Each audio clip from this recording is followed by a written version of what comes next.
I just No problem. Good to see everyone. A couple of housekeeping announcements. First of all, we have the wonderful opportunity to study Terumah this week, and that's what we're going to look at.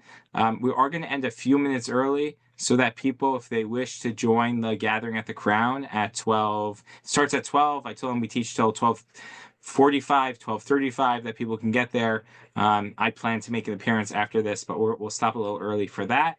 Um, and just in general, our learning is multi-layered today. Our learning should be obviously part of the Aliyah for the neshama of Shiri, Ariel, and Kfir Bivas, whose Levaya was earlier today, and whose loss is mourned by all the Jewish people. Um, and also should be Lahavdil, should be for Refuah Shlema for Sarah Yehudis Bas Rivka, who was having an important procedure today. And so we are keeping both of those in mind. The question that we were debating before I neglected to turn on the Zoom or to turn on the record was, can one say that this Parsha is boring, right? To make it crass. And what we discussed for a moment was, first of all, to normalize that. Like, that's okay. Parts of the Torah are going to catch our attention, parts of the Torah are not. If everything is special, nothing is special, sort of approach. And that's okay.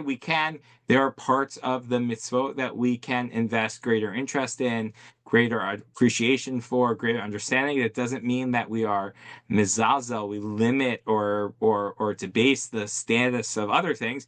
But this is a constant tension. It's a tension in this parsha, but really it's a tension throughout the Torah. One of the ways we see this tension is sort of, do we give greater deference to parts of the Torah, other parts of the Torah?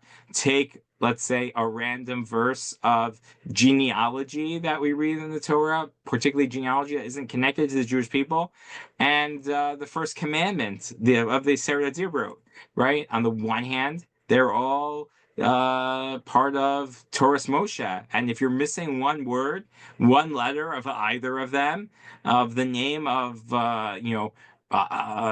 Esav's son's concubine, if you're missing one letter of her name, right, the Torah is puzzle. It's not kosher.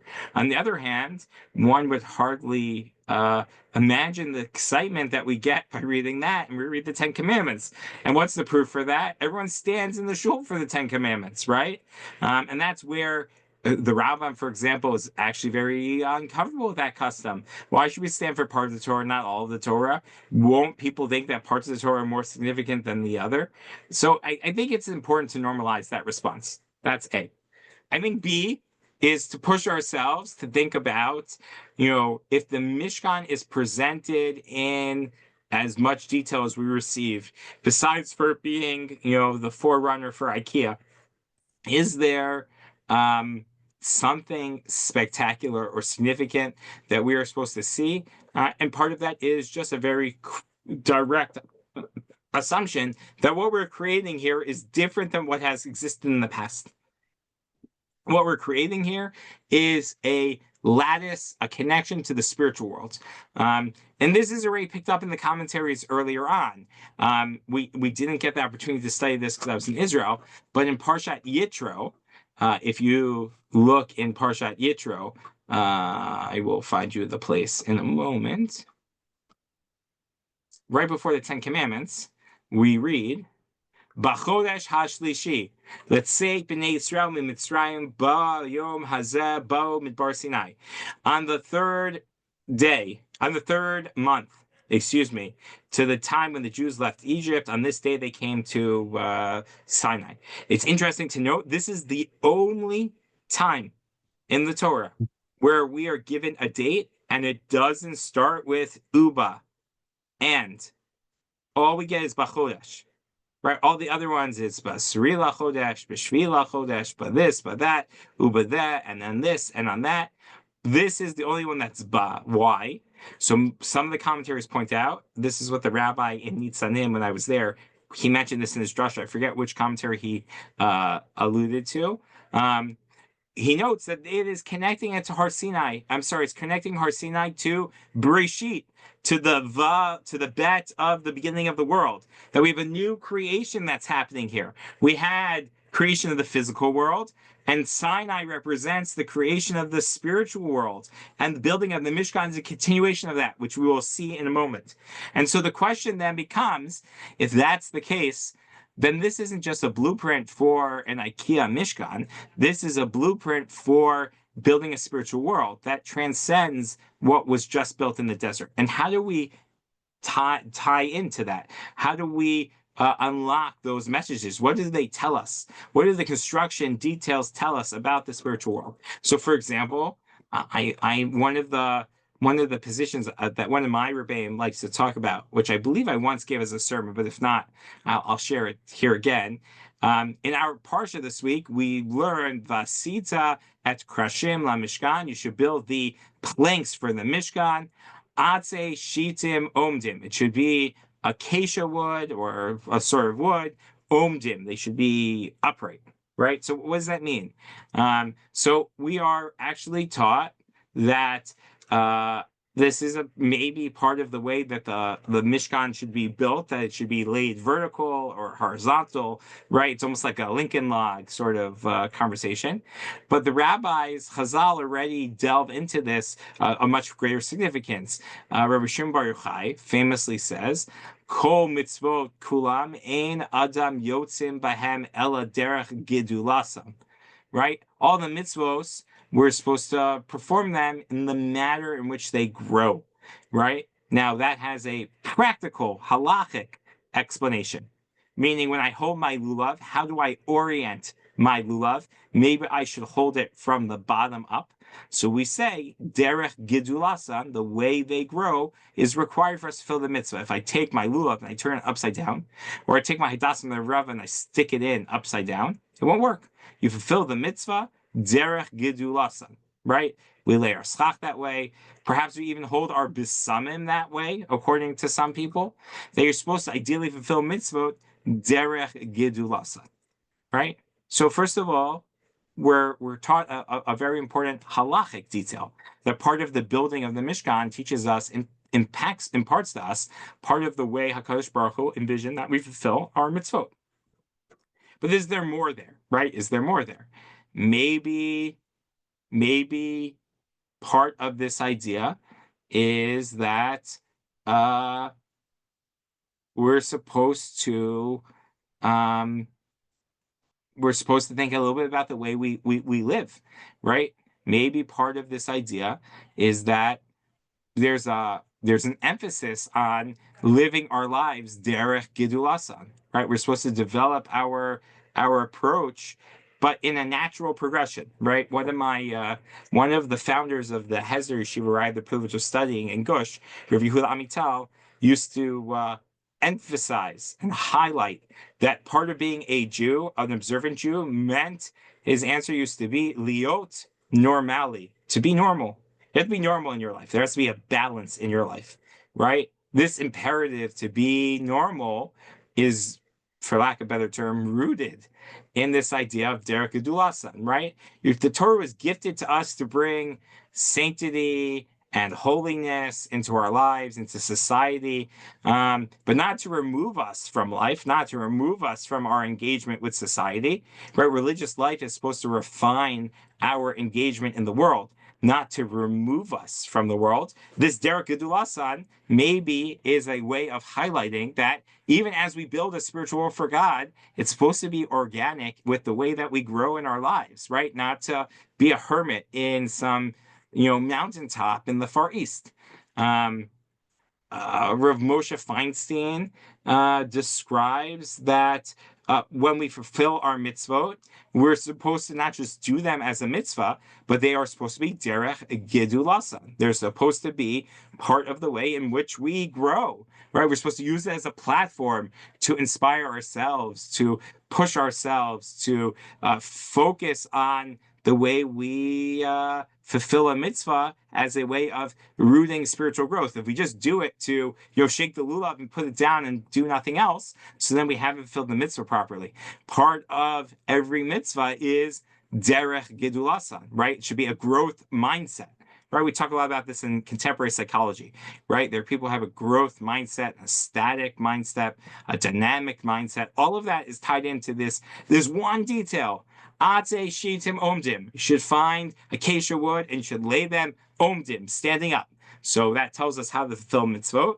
That tells us how our mitzvot are supposed to empower us to live our lives, right? We're supposed to engage. We're not supposed to remove. And that tells us that when we do our mitzvot, we're supposed to use it to repel us to grow even further, not just to shake the lulav and move on, not just to daven shachrit and move on, not just to check things off our list, but use them to propel us in our spiritual lives. All of that and more. Those are just my positions. All of that and more you can glean from this one detail.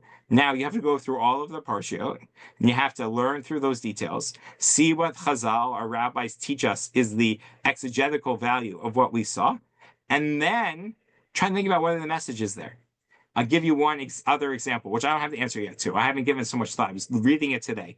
So I was reading the end of the final aliyah of this week's Parsha, right? There's an idea of Shtayim Mikra B'Echad Targum. You're supposed to learn through the whole Parsha.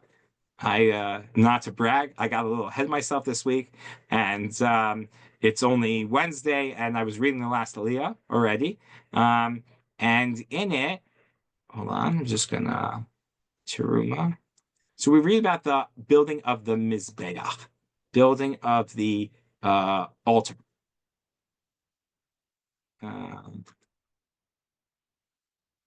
Or right before the seventh aliyah, excuse me, the end of the sixth aliyah. Chapter 27. V'asita et hamizbeach atze shitim. Should make the mizbeach from wood, from acacia wood. Chamesh amot orech, the chamesh amot rochav. It should be 5 amot wide, 5 amot long. Yeah, mizbeach should be rabua. Yeah, mizbeach. The mizbeach should be square. Shosha amot komata, and it should be 3 cubits, 3 amot high. Vasita karnotav al arba pinotav mimenu tiena karnotav. Should make the horns, the corners, on the 4 corners. The horn should be 1 piece from it. Or mimenu, it should be from the corners. The horn should be from the corners. What does that mean? So Rashi teaches us on this verse, mimenu yu karnotav, from this should be from this it should be the corners. Shelo yasem, so you shouldn't make them livadan v'chaberam bo, and that you should make them and you should lechaber, connect them afterwards, i.e., don't make them separately and then glue them onto the mizbeach. You have to make the corners from the material that is the piece that is the mizbeach. You can't make them separate, right? So I ask you, what does that tell us? Well, it tells us it tells you a inventory, an IKEA manual information, right? You have to make the corners from the larger piece that is being made. But what does that tell us? Like, what message does that provide for us? What deeper meaning does that teach us? I don't know yet. I got to think about it. I came across this morning when I was reading this in Rashi. But if we look at it through that lens and we see where is this quoted in the Gemara and what halachot, what laws and other values are connected to this idea, then we'll have a better understanding over what exactly is being taught here, right? That's the aspiration I would put out to you. It's hard to do that. It requires a lot of thought, requires a lot of broader research, and therefore, it's harder to delve that deeply. But Atze Shitim Omdim is an example of what can happen if you can find the right sources that will then open up the idea for us to explore. All right. But it's a very important question, a very important comment. And so I appreciate it being raised. So thank you. Let's digress for a moment back to our Parsha. The broad theme of our Parsha is to build a Mishkan, to build the tabernacle to God. And in the time that we have remaining, is we're gonna, like I said, we're gonna end a little early. We have two sort of topics to discuss.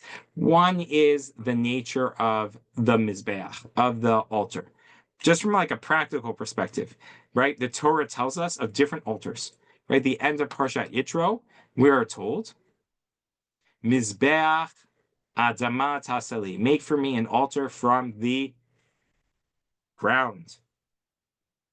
V'zavachta alav et olatecha ve'et shlamecha ve'et sonecha ve'et karecha, should slaughter and sacrifice on it your olot and your shlamim, your sheep and your cattle. V'chol makom asher askir et shemi avo elecha uveroticha, and wherever you go, I will come and bless you. V'im mizbeach adamim adamat im mizbeach avanim taseli, and if you make it out of stone, lo tivneh et ham gazit, don't make them huge stone. Ki charbechai nafta alecha v'techala, because your metal, your sword was hit on it. And don't have stairs to my my mizbeach. So what are the two options for building a mizbeach? You have a mizbeach adama and a mizbeach avanim, a stone and a ground mizbeach. What mizbeach did we just read about? V'asita mizbeach, you should make a v'asita mizbeach, you should make a mizbeach atze shitim, of wood. Which one is it? Do we have a wooden mizbeach? Do we have a stone mizbeach? Do we have an earth mizbeach? And this one has copper on it. What's going on here? So that's one question, sort of just ask, and then the analysis. That was in Yitro. This is Terumah. What's going on here? Is this one mizbeach? Is it different mizbeachs? The other broad question to examine is, what's the whole role of the Mishkan, right? How does that fit in the narrative of the Jewish people? So let's, I think we'll start tackling the second before the first, right? What is the point of the Mishkan? What is the point of the Mishkan?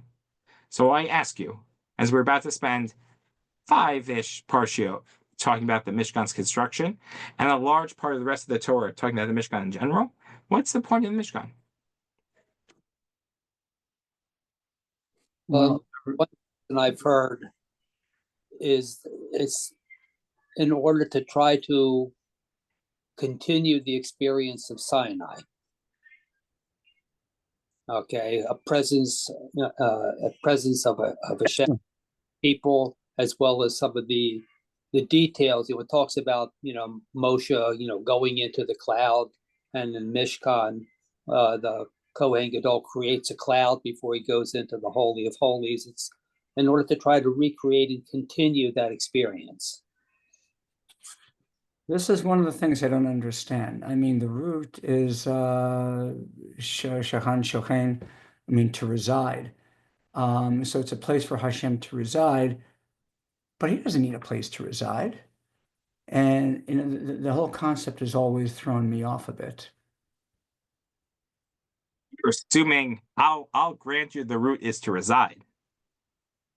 And it's interesting because the root for Mishkan and the root for Beit HaMikdash is not the same, right? You could have a Beit Mishkan. Like in theory, you could have called the permanent structure of the tabernacle a Mishkan also, but we don't. So there's an interesting there. But what makes you think that the residing agent is God? Who else? I mean, I don't quite. Or what else? Meaning maybe it's not about a person; it's a value, or Kiddusha, okay. or Kvod Hashem, or a connection, right? So, and that fits nicely with what Lee said. Lee was sort of forerun by, or was pre. My English is not working today. I don't know why. It was preceded by the Ramban, by Nachmanides, with exactly this idea. If you look at the Ramban on Shemot 25:2, right? So if you look at the beginning of our Parsha, hold on, I'm going to try to put it up in English over here for us, in English and in Hebrew.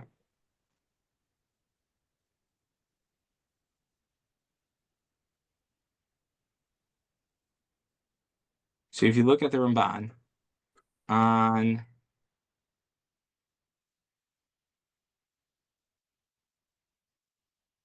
(25) and 25 and 27, 46. We get this idea from the Ramban, what Lee just said. Let me pull up 25:2 first. Commentary.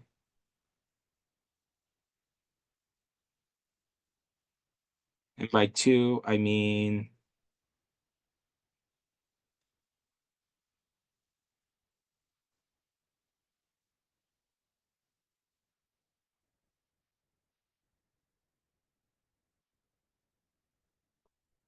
right, 25. In Safari, it's 25:1. I don't know why that is. I thought it was 25:2, but alas, it has been found. So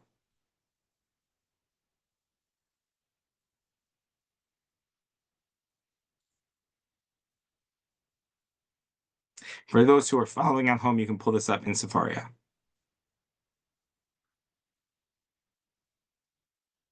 Asher diber Hashem im Yisrael. When God spoke to the Jewish people, panim bepanim, face to face.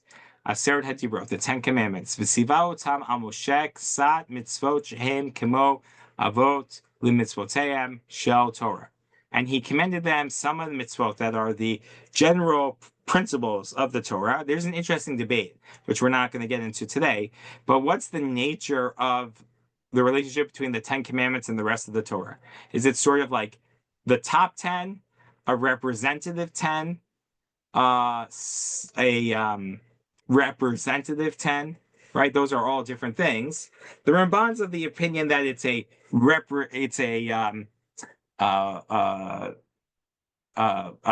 10 that is like the root of everything, right? 10 headings, right? There's an entire commentary that's written, mitzvot aseh, all the targeted mitzvot, the 613 mitzvot that are learned out of the Aseret Dibrot, right? And how they take every word and it alludes to this mitzvah and that mitzvah. So that's the Ramban's approach.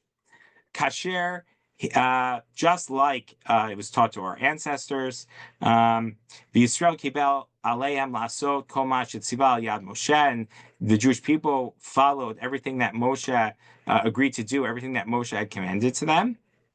We'll skip a little bit down.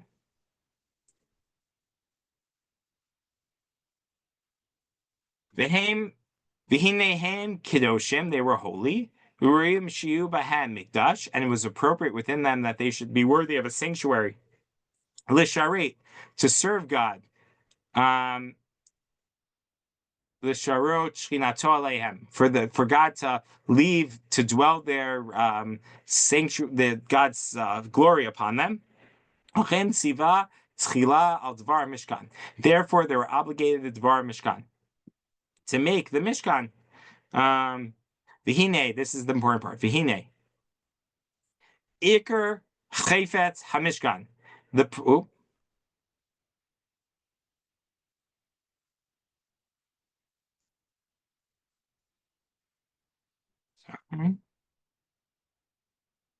V'hine, and know that this is the main purpose of the Mishkan. Hu makom menuchat hashchina shehu aharon. This is the place for God's presence to dwell. It's not a house for God. It's a place where God's Shechina can dwell in this world. Lachem sham. It talks about that. Al-Kain, Hiktim, Ha'aron. That's why we start with the Aron. We build the Mishkan inside out, right? Or at least we plan the Mishkan inside out with a primary thing. And then we talk about all these other pieces. The Sod HaMishkan. And the impact, the secret, the fundamental yesod of the Mishkan, the foundation of the Mishkan, Shia Kavod, so that God's glory, Chuck, not God, Asher Shachan al Har Sinai, Shochen alav b'nistar, should dwell within the people.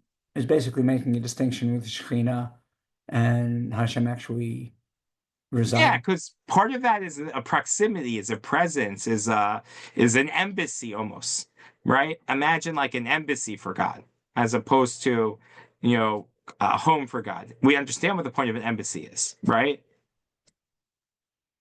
Right, an embassy is you don't. The United States doesn't need an embassy in Israel. You can call the office. The embassy is a physical location where you can address all the needs that have to do with your state's your citizenry.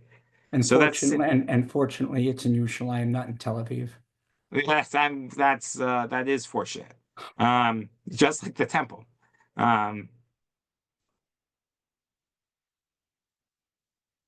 V'haya the Mishkan tabid in Israel, and the Mishkan should be always with the Jewish people. V'akavod shinyara lahem b'Har Sinai, and the glory that the Jewish people saw on Har Sinai should be with the people all the time. Vo Moshe haya medaber asher uvevo Moshe haya elav hadiber asher nidaber lo b'Har Sinai, and it was just like Har Sinai. The same idea, right? Says the Ramban.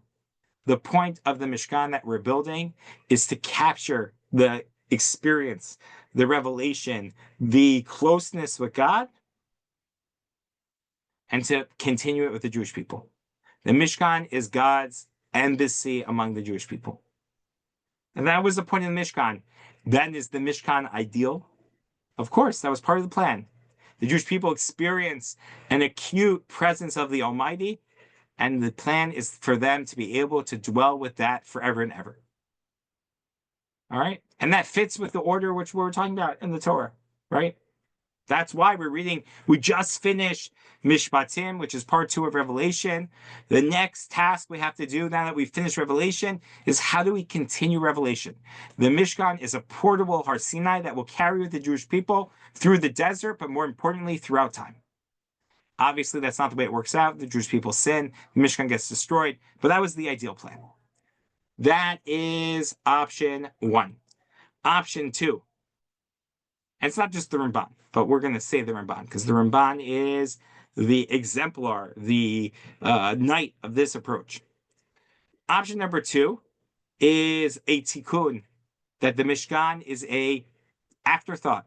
The Mishkan is presented out of order. What really happens right after Har Sinai? The sin of the golden calf. The golden calf. The golden calf. And what happens? The people get forgiven. Vaidaber Hashem, the way our Parsha begins, happens on the 10th of Tishrei, when God forgave the Jewish people after the golden calf on the first Yom Kippur. God forgives the people and says, now it's time to go to work, build for yourself a Mishkan. Why? Says the Medrash Lekach Tov on our Parsha. Hiktim Suri or Tsori, the sap, the balm, the refuah, the healing, lemaka, to the pain. V'tzivat Moshe laziran al asiyat hamishkan v'al lechaper al hamaisa ego. And Moshe commanded the people, or Moshe is commanded to command the people to build the Mishkan and all of its stuff as an atonement for the golden calf.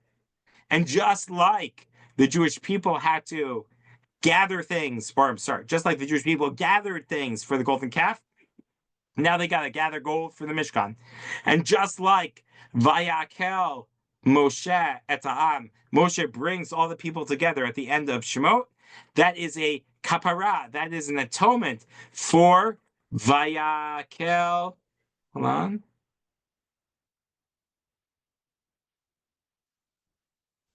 That is an atonement for the same gathering that Aaron does before they build the golden calf. And that is sort of a line for line tikkun, a repair, a repentance, an attempt to resurrect the people. That the entire mission of the Mishkan is to make better after the sin of the golden calf. Right? That is the point of the Mishkan. This is the Rambam says this explicitly, the Dugma, and explicitly in this example, Bidome, and this is in the Moreh Nevuchim, in the guide to the perplexed, which I always am a little begrudgingly to present it in English and in Hebrew, because it wasn't written in Hebrew. It was translated into Hebrew. It was written in Arabic. So why read it in Hebrew as opposed to English? You're not reading either of them in the original. Right? It's one thing when we read something in Hebrew because it's the original, and then we have to translate it. So that I understand. But to read something in a translation to another language, that I am less excited about. So hold on, let me just pull that for you in English. As Safari slowly loads. This is section 332. My understanding is that Rambam did not do his own translation into Hebrew. It was done by one of his contemporaries. Oh, he's even that early? I don't think it was even done that early. I thought it was done later. He didn't do his own translation to Hebrew for the Moreh Nevuchim, which is why I always feel like, why are we reading it in Hebrew when we can read it in English? Of course, now I can't pull up the English, so I will read it to you in Hebrew, which is transliteration from what it was. So he says that this is an example where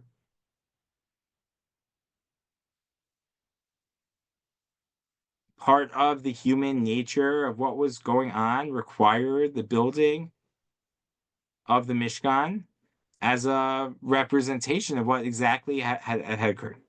We'll come back to the Ramban one more second. I want to bring a third approach. Third approach is what I will call the middle approach. So we have an approach that the Mishkan is totally ideal. This was the goal from the beginning, that the divinity and the revelation, the holiness and the presence of the Almighty that was seen on Har Sinai would continue. And then we have the flip side, that it was not supposed to continue. The Jews sinned, and they needed to repent for their sin. They needed to do something that was constructive, that followed the same standards of what they did as their sin, and repaired. But there's a middle ground. The middle ground is what I would say the Ramban and the Rambam, Maimonides, and others, that really it comes after the golden calf, but it's not an immediate response. It's a recognition that the people need the Mishkan, right? It's not that do X to repent for Y, right? You were bad, you weren't nice to your sister, so go buy her something, right? That's not what we're talking about here. But there's a recognition that the plan was not to require that. The ideal was that the Jewish people would not need to have sacrifice, would not need to have physical service of the Almighty, but that could be done spiritually. But that clearly, based on the experience of the golden calf, it needed to happen. And therefore, the Jewish people are commanded to build the Mishkan, not necessarily to atone for the Mishkan, but as a consequence of the Mishkan, recognizing that the Mishkan was a moment where the people will be able to continue direct sacrifice of God, which clearly was necessary after the sin of the golden calf. And so we're really presented with three different approaches to what the point of the Mishkan is. Now, the first approach... Would you call that third approach a crutch, or that's a little bit too pejorative? I don't know if it's a crutch. I would say it's a non-ideal, but it's not just a response to the golden calf. And part of that makes sense, by the way, because it makes sense. Of course it makes sense. Part of that, they're each sort of answering different questions. The Ramban makes perfect sense with the flow of the verses. The Mishkan is presented before the golden calf. All the other commentaries who see the Mishkan in dialogue, either directly or indirectly with the golden calf, have to answer the question, why is it presented out of order? Right? Number one. Number two, on the other hand, if you see this in dialogue with the golden calf, and it's an immediate response to the golden calf, so then why does it exist forever? Right? And says let's say the Sforno, that it's it's not just temporary, it's not just the immediate for the people who sinned in the golden calf, but it is a recognition that their behaviors, their tendencies are so ingrained in the human psyche that it needs to continue beyond. Now, this doesn't mean that the Mishkan or the Mikdash, the temple, was also a concession here, right? That might be something else. There might be a Mikdash in a different way that looks different than what was actually presented. That always were going to happen, right? When is the first time that the Beit Mikdash is mentioned in the Torah? Anyone? Anyone? I think there's a reference to it in the song at Yom Suf. It is. That's the earliest reference to the Mishkan. Lee, I've asked that question in studying these Parshiot in different shiurim for 10 years, more than 10 years.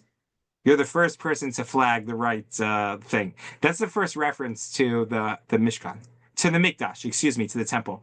Mikdash Hashem Kanu Yadecha, right?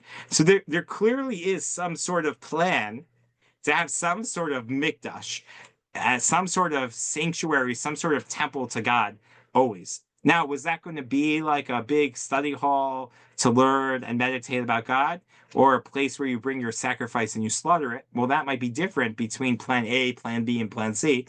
Maimonides might say, no, sacrifices, Maimonides very famously says, sacrifices are a concession to the human need to sacrifice to God, right? Now, was that always the plan? Was that a plan after the Chet HaEgel? I don't know, right? The Ramban might say, no, that was always the plan, right? So the Mikdash exists. We're specifically talking about the Mishkan here, the tabernacle, and that's part of what's going on here, right? And some of the, like, let's say we're trying to explain the difference here, right? Is it the Jewish between B and C here, between it being a direct result of the sin and sort of a change in the way that we engage with God, right? So is it that they sinned and therefore this is what needed to happen, or was there a need from the people to change the way that they serve God, which was emblematic of the sin of the golden calf, right? We actually have, I'll give you one piece of like Talmudic logic that this applies to. We sometimes think about things, we try to see, is it the reason, or is it the reason? Or is it a sign of something, right? Is it a siman or is it a siba, right? Is it the reason that we do this? Or is it, again, just another sign of the same underlying piece? So for example, is the Mishkan is the golden calf the reason why we have the Mishkan? To repair the sin of the golden calf? Or does the golden calf and the Mishkan both stem their symptoms of the same deeper illness that is embedded in the human heart that requires or desires physical sacrifice to God? They're not one that led to the other, but they're symptomatic of the same core, in this situation, problem that then requires us to think deeper, right? Is it a siman? Is it the reason? Or is it the is it siman? Is it the same sign, symptomatic of the same thing? Or is it the siba, the reason for it? Chuck, you look like you have a question. But you're muted. I have a question though, quickly, Rabbi. Go, please. So, taking for a moment the option that it was a direct response to the Chet HaEgel, what in that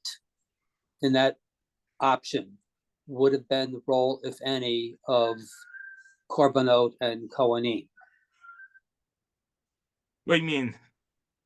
Okay, let's say that there wasn't a Chet HaEgel.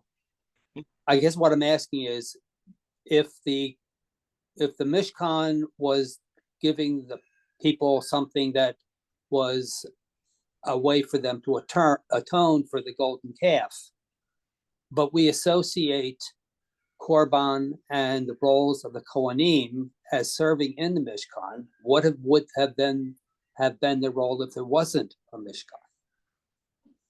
First of all, who said there would be Kohanim if there wasn't a Mishkan? Well, that's what my question is. Is that assuming then that So, in person there would not have been? so again, this is tied to, in theory, right? There are different roles of Kohanim, right? We're told that we are a Mamlechet Kohanim, a priestly nation already earlier, but there's no reason to assume that we would have Kohanim without the Mishkan. Maybe they would be for a later Mikdash, and maybe that's where the firstborns would serve God, right? That becomes a whole sub theme. What ends up happening? We have the golden calf, and things changed. The Bechor, the firstborn, is no longer able to do this work properly. And so the Kohen becomes the stand-in for that. Why did they become the stand-in for that? Because Shevet Levi are the people who resist are the ones who end up gathering to Moshe and take on the camp, right? So maybe that's part of this, right? These are all tied to other debates also. Like, why do the firstborns not get to serve in the temple? So some say they were never supposed to serve in the temple, right? I'm sorry. Some say they were supposed to serve in the temple, but they lost that role with the golden calf. Others say no, they were never supposed to serve in the golden calf in the temple. What happens? Ideally, they should serve in the temple, but that's not a sustainable system. Why? Because it's really hard to serve in the temple. You have to know what you're doing. How do you know what you're doing? Well, if you live in a family that, always has those rules, so then you can make sure you do that. But if it's just the firstborn in every family, so then by definition, you're by yourself, especially if you're the firstborn of the youngest child in your family, right? I'm sorry, if your parents both were not firstborns, so then they didn't experience that. And so therefore you have those challenges. And there are people who read that way. Think about we know this almost natively, right? You think about people who decided to keep kosher, came to kosher later in their lives, right? As opposed to someone who grew up in a kosher home, right? It's definitely easier for those who grew up in a kosher home. It's sort of a second nature, and they can pick it up from a younger age. And, it's easier to sort of do. Whereas when someone has to come to it later in life and they don't have, let's say, the family or the parents to show them what to do, right? We know that to be the case, right? And so same thing is true with the Kohanim. How does that fit into this debate? Well, if it's connected to the golden calf, then we sort of follow that line through. It doesn't necessarily mean you could believe the Mishkan is a result of the golden calf and still believe that the role of the Levi is because it's too hard to have it divided up in the family and this, that, and the other. They're not necessarily connected, but they're a through line that's tied. All right, we're not going to get to the Mizbeach question about what do we make of these different types of Mizbeach. I will say just generally, there are some people who say there are different types of Mizbeachs, right? There are some who say, no, this is all one Mizbeach. The Mizbeach is stone and wood and earth, and it's all one Mizbeach, right? We're just getting different facets of how it's made. Others say, no, there are national Mizbeachs, right? There are these moments when they go into the land of Israel and they build on Har Gerizim and Har Eval, and they have a Mizbeach. That's a stone Mizbeach. But all the other Mizbeachs are the one that are described in the Mishkan, or maybe it has to do with what are Bamot, personal Mizbeachs, or the public Mizbeachs, when personal Mizbeachs, the personal altars are allowed. There are a bunch of different answers when it comes to that, but we'll have to explore that next week, and we'll stop here. Have a good day, everyone.